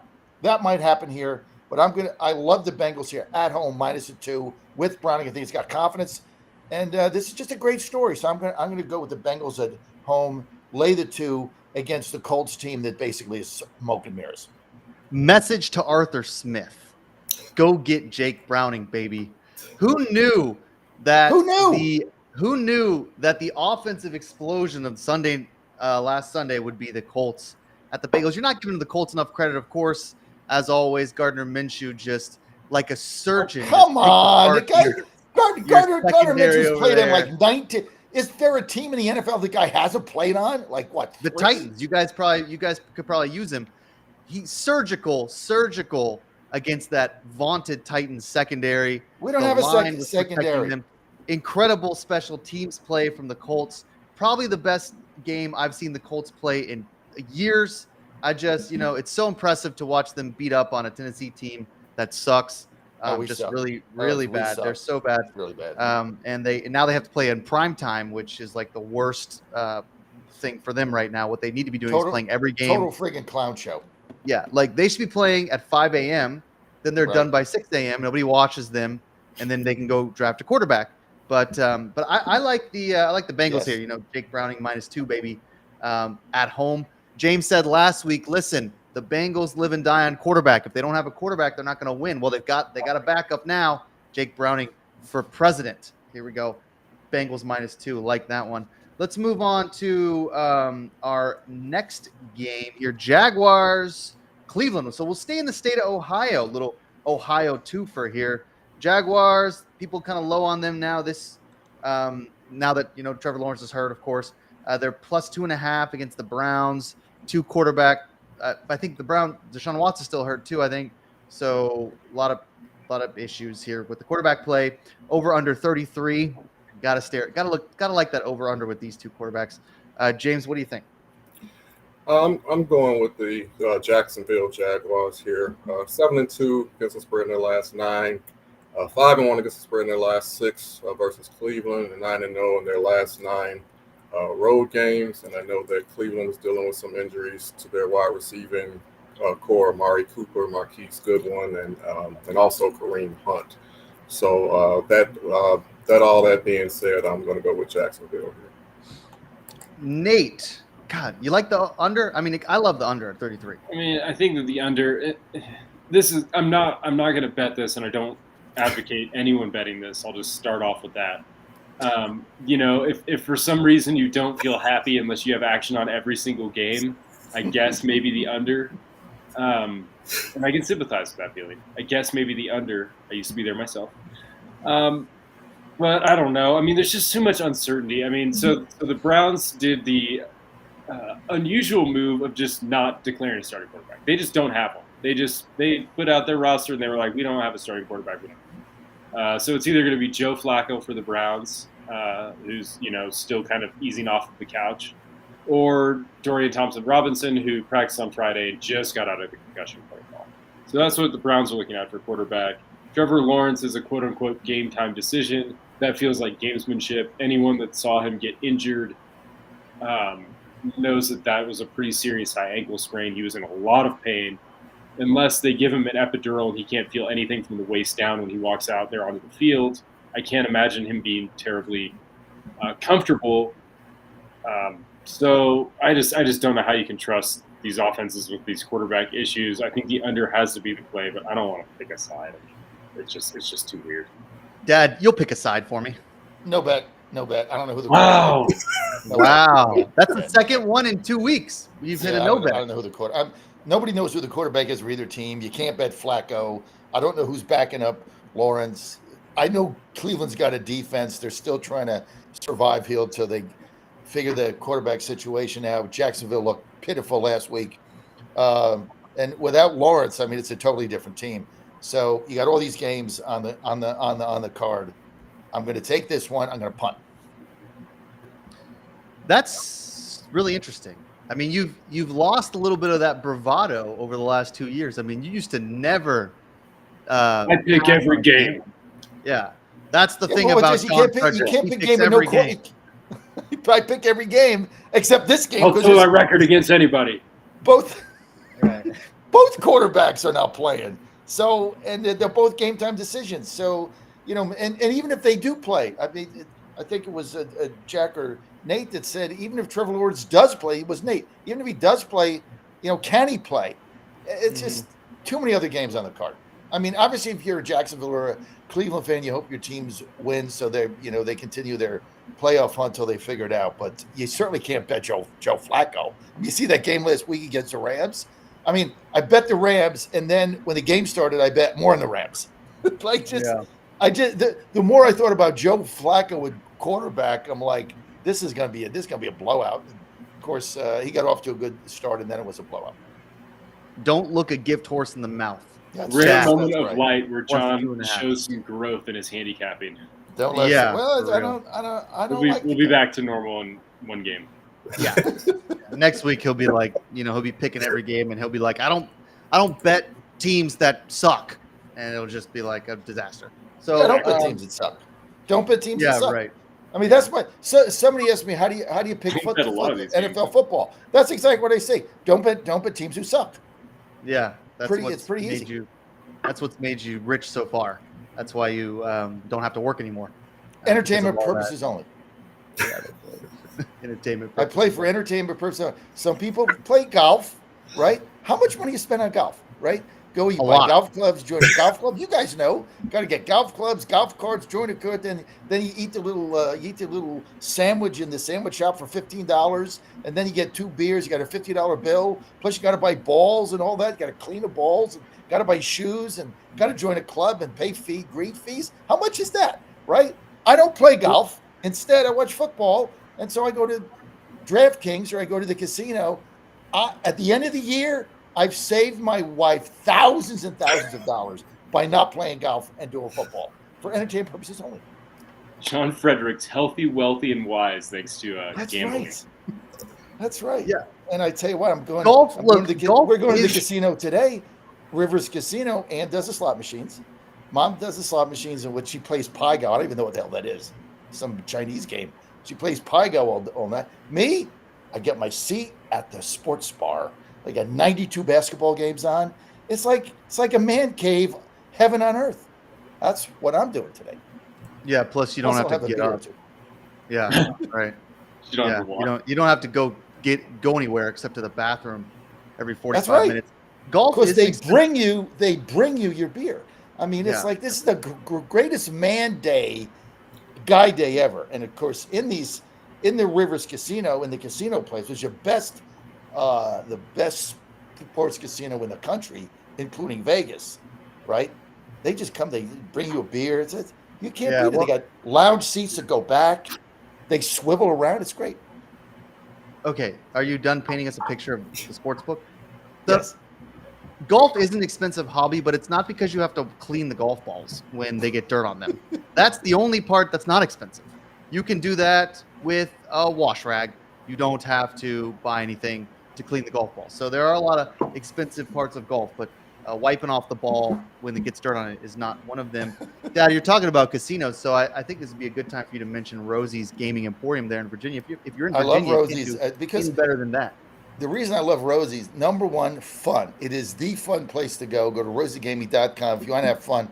Best date you could ever do. It is so much fun. They got the largest jackpots. It's like Jackpotomania. You got the biggest payouts. You got the biggest jackpots. And let me just give you a couple winners here, right? I'll just share this with you out of the goodness of my heart. In New Kent, Colonia Downs, lucky winner. Just this last week, $30,922 on a $1.50 spin at Glacier Bay game in Rich Vegas, right by the studio. Ooh, maybe this was my morning producer, Derek. Maybe that's why he didn't show up Thursday and Friday. Lucky winner, no name, won $33,800 on a $2 spin at Super Vegas Royale. If he doesn't show Monday, Derek, we'll know it was him. In Hampton, lucky winner won $25,000 on a $5 spin on the Super Vegas Royale. Oh, that's got a lot of winners. And in Emporia, brand new location, South Side, right, just outside of North Carolina. So if you're in North Carolina, zip up right there on 95. You're good to go. Breon won $22,500 on a $9 spin at Rosie's Emporia on the Triple Gem Deluxe. Fun. Have fun. Win money. Biggest jackpots. Largest jackpots you're ever going to find. Go to rosiesgaming.com for all that. rosiegaming.com. And I tell you, the food was excellent. Check it out. rosiesgaming.com. We thank Rosie's for being a long-term sponsor of Godzilla Wins. And Nate Mize, thanks for all you do. And thank you, Rosie's. Check it out. You're going to love it.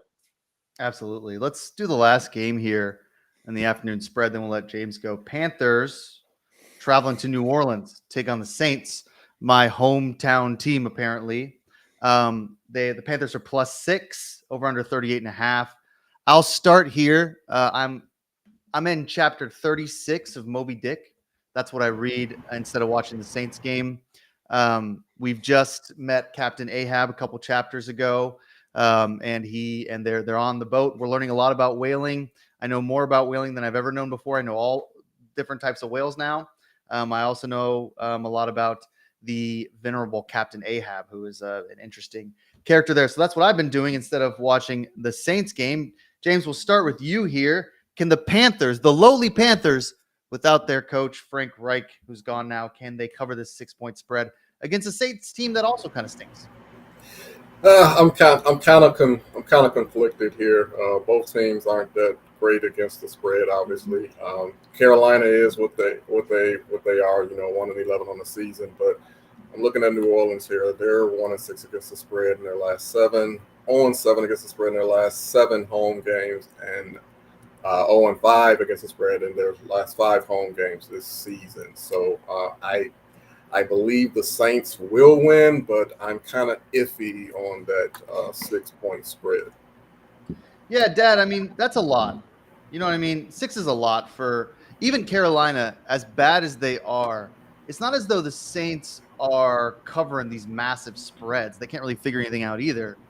So what do you think? The only thing you have to fear is fear itself. That's it. Saints -6. Saints are fighting for a playoff spot. Saints can win this division, right? The Saints absolutely have to win this game at home, and they stay in the playoff hunt because either Tampa or Atlanta loses, right? So that gets them a leg up right there. I love New Orleans in this game. I don't really care who the quarterback is. Carolina's just pitiful. I mean, the Titans blew them out, and they suck. So. And they don't. And you think they're going to come in here and win this game on the road? New Orleans is going to be going nuts. I don't care what their record is. They're fighting to win the division and get to the playoffs. And I want to see them get to the playoffs, even though Atlanta, whatever. But I really feel bad for their quarterback. I think he's been screwed so many times. He just hasn't had a good team behind him, and everybody loves him. Right? He's great in the locker room. All the teammates loved him on Oakland, and then Vegas, and now in New Orleans. So I love the Saints here. Play the six. Don't worry about it. Don't be afraid. My favorite thing about the internet right now is NFL fans entering the transfer portal, and I'm just going to read. I'm going to read this guy's announcement, this Panthers fans announcement on entering the fan transfer portal here to try to find another team. He goes, I want to begin by thanking God for the opportunity I've had to do what I love, and which is cheer for an NFL team and watch football. Thank you to Panther Nation for welcoming me into Panther family and allowing me to call this team home and call Panther fans my family and friends. I originally became a Panther fan when Julius Peppers was drafted, and when he left, I too left. I returned 20 years ago. I know. I returned to the organization in 2012 because I wanted to root for my hometown team. The last 11 years have given me memories, some good and some bad, but it was always about the journey we shared. I will never forget those memories made, and I will keep the Panthers close to my heart. And at the end of the day, all I can say is I gave the Carolina Panthers my all. Please respect my decision as I enter the fan transfer portal. Keep pounding. So there's your Panther fan trend. I guess this is like a trend on the internet. People are entering the fan transfer portal. It's pretty funny. So I wanted to read that. That's hilarious. I know. We want to thank James Tillman for joining us on this Saturday morning, talking a little NFL here. Glad to always get his insight. Go to GodzillaWins.com. You find all his expert picks on the NBA and the NFL. He does a great job with the NBA for us, always locked into the NBA, and then, of course, the NFL as well. Writes about the Bears, and I think this week, James, you've also got the Eagles, Cowboys in the slate. We're going to talk about that in a little bit, so we'll be excited to see and read your piece when it comes out here in the next day or so. You can find James on Twitter at TillJam3. James, thanks so much for joining us, and have a great Saturday. Thanks for having me, guys. Appreciate it. Have a good weekend. Sure thing, yeah. So, Dad, usually at this point in the show, we'd welcome in Mitch, but he emailed me. Well, he emailed me to say that he's not going to be joining us today. He's out of town, maybe licking those Pittsburgh Steelers wounds. So I just kind of wanted to bring it back to just us three. You know, we don't do this a lot where it's just the three of us. We started the show here over a year ago, and we used to just be us three before we really had any guests, which started around this time last year. I figured we'd just do, the next 20 minutes, just the three of us. I love it. Look, yeah, I love it. It's like the three. It's like the three amigos here, right? We're the guys that started it, and very humble beginnings. Started with a blog, and now we got a national radio show, and we had 5,000 people on Getter and Getter Live. So we have video going. So and this thing has become this show has become one of the biggest hits our company has, and it's because it's fun. And you got to go to GodzillaWins.com. Go to GodzillaWins.com.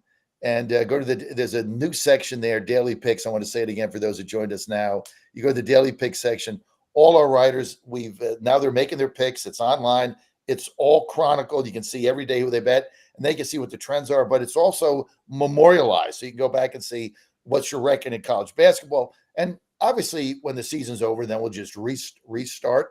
But right now, whatever you did in college football, college basketball, NFL, it's all there. You got the money line, you got the spread, so you can see who we're picking, so you're not scribbling it down real fast. So we love that feature, but it's going to be we got a wild ride ahead of us. It's going to be a lot of fun. But this show has really grown, and I get feedback from it all week. We have very loyal fans, and we're different than the other ESPN shows you're going to find out there. But you guys have done a super job. It's very lively, and hey, we're here to pick winners. So let's get right to it.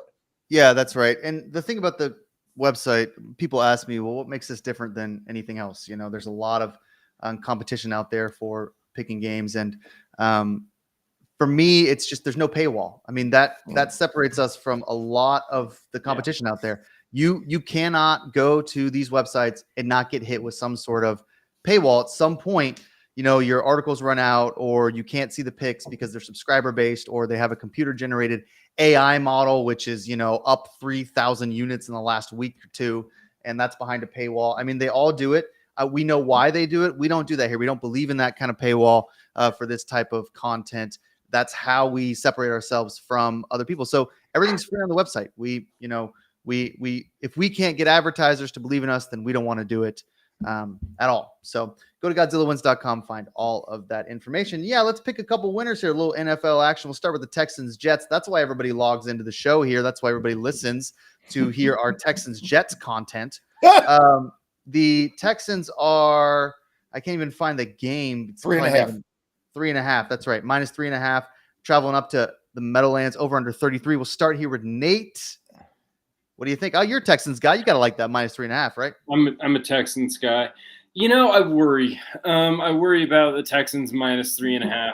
I kind of prefer the under, I think.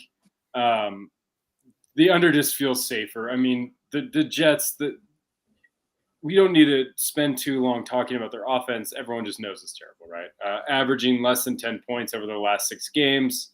Zach Wilson is back. Last week's starter Tim Boyle has been cut. Things are tough in New York in the quarterback room for everyone not named Aaron Rodgers. But Aaron Rodgers isn't back yet. So Zach Wilson is back. I just can't see how they're good. This isn't the spark they needed. This is just the best they can do. Zach Wilson seemed reluctant to even want to do this. That was the reporting, that he wasn't even really wanting to do this and risking injury. It seems like he's pretty much resigned himself to moving on next season. On the other side of the ball, the Jets defense, especially against the pass, is still really good, really elite. CJ Stroud is still a rookie, even though the numbers have been outstanding. He has the most passing yards in the league right now. I feel like they're going to do enough to slow him down. The under just feels like the play here. I mean, Zach Wilson's going to be under duress the whole game, and I think the Jets defense can do enough to sort of make CJ Stroud make some mistakes. Yeah. So, Dad, I don't know the last time you've seen the movie Castaway. Remember that movie with Tom Hanks in the island? It's great movie. Yeah, I got the volleyball friend Wilson. Nate and I saw a video this week that said it was a clip from the show, and it said Jets fans right now, and it was Tom Hanks in the ocean yelling, "Wilson, Wilson, I'm sorry, Wilson, when it was floating away. When it was Yeah. floating away. Yeah, Wilson. I'm sorry. I'm sorry, Wilson. Wilson. Come back. I'm sorry, Wilson. Wilson. So that's how Jets fans are feeling right now after shunning Zach and having to bring him back. So, Dad, what do you think? You got to lay the 3.5 with the Texans. I mean, they're right now fighting the Jets. They got actually shot to win this division. And I don't know. They just seem to win games. Every time you look up, they're losing, and then the final score, they win. I mean, I don't really follow them. I'm not a fan. I know Stroud's having a great season, but you can't bet a team who doesn't score. I mean, this team just doesn't. The Jets just don't score. So, can this game be 13-3? Yes. 16, 16-6. Yes. I mean, they don't score. So how do you bet the Jets? They're out of the playoff. And I tell you what, if you're playing defense for the Jets, I mean, how do you go out there week after week, risk injury, go 110%, fly around the ball like they do, knowing that they're going to get back out there when, there's another 3 and out. I mean, it grinds you down. 17 games, a lot of games in the NFL. It grinds you down. I like the Texans here. Lay the 3.5. Don't worry about it. A lot of these games, just don't be afraid. Don't bet with fear. Don't do fear, right? 3.5 Jets, no fear. Saints 6, no fear. San Francisco 13, no fear, right? These are the best teams. They're gonna keep winning down the stretch, and the Jets don't score. I mean, if you play them, what do? You're going to hope for what? 3 safeties to cover? Forget it. Here's a team that doesn't play with fear: the Minnesota Vikings. Vikings are -3 point favorite going into Las Vegas, play the Raiders. Nate, I'm going to be honest with you. I kind of like the Raiders here. I know that's a dirty word these days, but I don't know. I mean, why is it a dirty word? I don't know, because they suck and they never cover. They never do anything. But I don't know. I think they can cover this spread. What do you think, Nate? I think the Raiders had that nice little bounce when they got rid of Josh McDaniels, right? Won a couple games. They looked fun, and then they got beat by the Chiefs a couple weeks ago. Their bye last week. I'm just not buying into the Raiders. I think the under is kind of where I'm leaning. I guess I just don't know how healthy the Vikings are. It looks like Josh Dobbs is going to start. That's good news for the Vikings, obviously. It looks like Justin Jefferson may be back, which is that's even bigger news for the Vikings if he's back in terms of helping their offense. But 40 and a half seems a little high, I guess. I mean, gun to my head pick is probably the under, but this is another one that I just don't really have any interest in. I mean, the Raiders are on every week for me, and every week I'm just sad. I recommend reading Moby Dick. Dad, Vikings, Raiders. What do you think? I think the Raiders are going to win this game. All week I've just had a feeling Las Vegas is going to win this game. Here's the deal with Josh Dobbs. There's a reason he's been on 23 practice squads. Okay, there's a reason. He had a few good games here and there, but at the end of the day, he never makes it with a team because he doesn't have the tool set. He doesn't have the skill level, right? And so he won a couple games with Minnesota. Then he got beat. Then he's hurt. I just think the Raiders at home, Minnesota is really not that good of a football team. They won some games. I'm going to go with the Raiders at home. They got a new coach. It's just a new beginning for them. And the Raiders and Davis, they got to figure this thing out. They got a beautiful stadium. They got a good core. You know, Josh McDaniel was a disaster. Gruden was a disaster before that.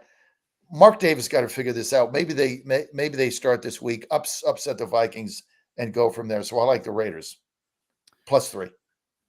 Dad, one of the things that I just love, and we talked about Healthy Cell a little bit earlier in the show, is Healthy Cell's joint health and mobility products. I do quite a bit of working out, and I do a lot of weightlifting. Not as much as my brother, who's like a machine, but I can get after it a little bit. I mean, yes, you can. Yeah, I can get in the gym and move some weight around. Throw it around here, there. Do some reverse flies.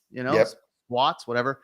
And the joint health and mobility just really helps me because as I get a little bit older, it becomes a lot harder for me to lift like that on my joints. It was kind of funny, when you're in your 20s and you're lifting like that, you like tweak something and you're just like, ow. And then the next day it completely goes away. Well, that does not happen as you get older. It does not go away on its own, not all the time. And so one of the things I love to do is just use the joint health and mobility from Healthy Cell because this really, it's packed with some really good omega-3s and some other vitamins. And it really helps me just get those joints back to where I can recover quickly. It's not just about the protein and not just about some of the supplements or getting a rest day here or there. A lot of times you need to take care of your joints.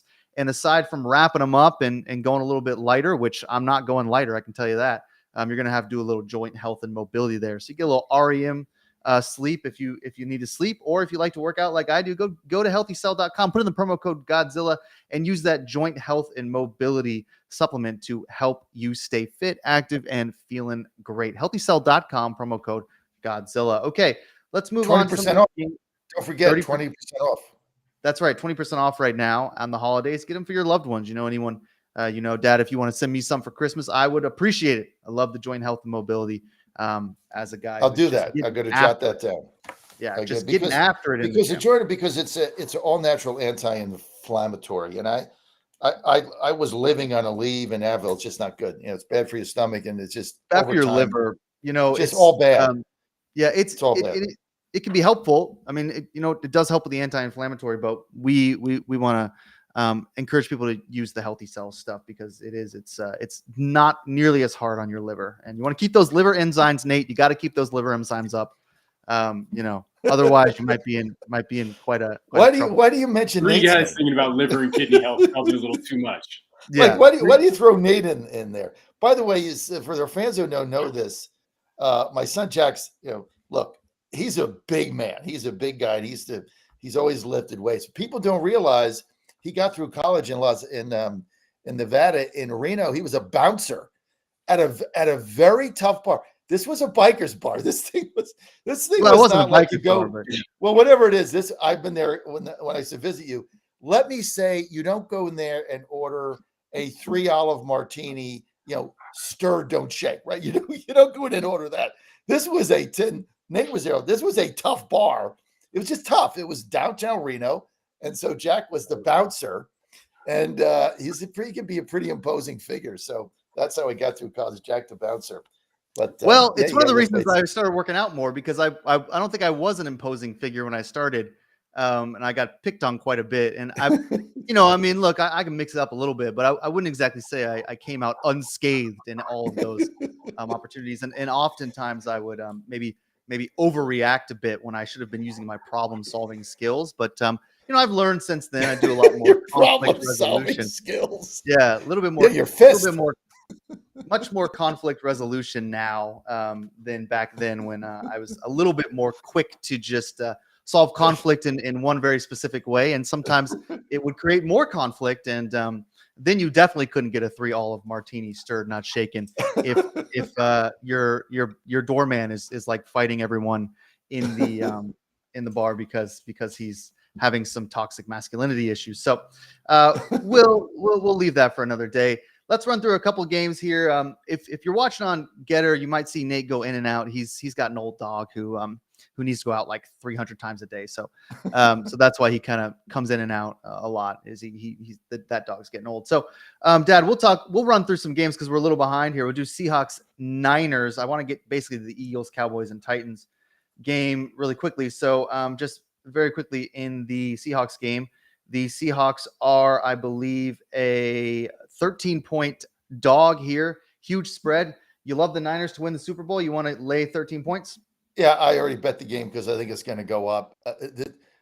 In Seattle, Thursday night, Thanksgiving night, this was a old-fashioned take you out behind the woodshed and kick your ass. And that's what San Francisco did in Seattle. Seattle was never in this game. They were never in the game from the kickoff. What changes in San Francisco? Maybe they overlook Seattle. No, they're Seattle's still fighting for a playoff spot. I don't think they overlook them. Look, I like Geno Smith. I like the team that Seattle's put together. Everybody knows that. I don't like the coach, but you can't argue with their success. But San Francisco, they blew this team out on the road. What changes? They just got the only thing that changes. They got healthier. San Francisco, lay the 13. Don't be afraid. Blowout. Yeah, don't be afraid. I don't know. I can't ever lay 13, but I kind of like the over there at 46. Both these teams do know how. I think that's a good bet. I think that's a good bet. I could see San Francisco scoring 40 here alone. So yeah, I think that's a good bet. And the only way Seattle wins is they put up 30 points. So I kind of the over is not exact. It's not like 51. It's 46. So I kind of like the over there. Let's move to Bills at Chiefs. Bills traveling to Kansas City here. +1. That's the Bills. Over under 49. Here's a high total for you. Wow. Dad, once again, I mean, this is a huge game, but I don't know. I mean, can we trust Buffalo? Well, you can't trust Kansas City. So I'm going to reverse the question. You can't trust Kansas City. Now, your grandfather said, never bet against the Chiefs at Arrowhead or the Packers at Lambeau, right? He never did that his whole life. He wouldn't bet against either of these teams at home. And this was 50 years ago. Buffalo, it's like a box of chocolates. You know what? You open it up, put your hand in there. Who the hell knows what's going to come out? And then any given Sunday. But this Chiefs team, something's wrong here. Something's the matter. You can't be a Chiefs fan and say everything is fine. We had a letdown. It's not the same team that you saw in the past. So Buffalo comes in here. Buffalo's been up and down, but the Chiefs, something is wrong. Don't throw good money after bad. I'm going to go with Buffalo here. I think they win this game, and then the whole Chiefs nation unravels in one day on Sunday night if they get beat in this game. All the pressure's on Kansas City, not a lot on Buffalo here. I think Buffalo comes in, and why are they only one? Why aren't the Chiefs 5? Why aren't they 3.5? Why aren't they 3? Why are they 1? A lot of Buffalo money coming, a lot of Chiefs skeptics now. I'm going to go with the Bills +1. This is a bet. This is one of those bets you got to really just shut your eyes and say, okay, this is not the Chiefs that are winning these Super Bowls. And I'm going to take a shot here with the Bills on the road +1. Yeah, I don't know. They've been up and down, but I kind of see your point there. I mean, I think I like Kansas City at the -1. I just think they're a better team than Buffalo. I think Buffalo in all the big games this year has been a major letdown. So I'm not really touching them. But the Chiefs I kind of like at -1. Let's go Broncos Chargers. Trying to get this Cowboy games before we run out of time here. We want to do all of them. Broncos 2.5-point dog in Los Angeles. Los Angeles just a clown show with Kellen Moore's offense. Total nuts there. Nate, we'll start with you here. Chargers -2.5 over under 44. See anything you like? No, I don't see anything I like about either of these teams. I mean, what do you do with the Chargers? They just look so bad, and they just look bad. They just look worse every week. Brandon Staley still has a job, and it's just, I mean, I don't understand how you still have a job after you win 6-0 against the Patriots. I mean, I guess because they didn't lose 6-0, but there's just nothing to like about where the Chargers are. They're injured. They're poorly coached. They just look like a team that's just totally lost. And the Broncos are just hard to figure out. I mean, they finally came back to earth last week. I can't. I'm not able to bet on the Chargers basically under any circumstances unless they were getting 100 points against the Patriots. So I guess just the Broncos by default, but I have zero interest in this game. You know, I agree with Nate. Denver by default. How can you bet the Bolts? You know, this is got to be, of all the teams that have underperformed this season, you got to put the Chargers at the top, right? A lot of people thought they could go to the Super Bowl, win the division, challenge Kansas City, and look at them. I mean, it's got to be, if you're a Charger fan, it's got to be, what do we have to do? This team is so underperformed. They gave this quarterback, who's a good, Hebert's really, really good, gave him all this money. They got, on paper, right, great offense. They got good defensive players, and they just don't win games. Kellen Moore has been a catastrophe for them. You look now, Dallas is putting up 40 a game since they axed this guy, jettisoned him out of there. And look, Israeli couldn't change a light bulb. I mean, how this guy is still the head coach is beyond me. I mean, it's like him and Frank Reich are right up there, two worst NFL coaches. So you can't bet them. I mean, look, I don't like Denver. I don't like the team, but I got to take the 2.5 here. It's not that far for them to go.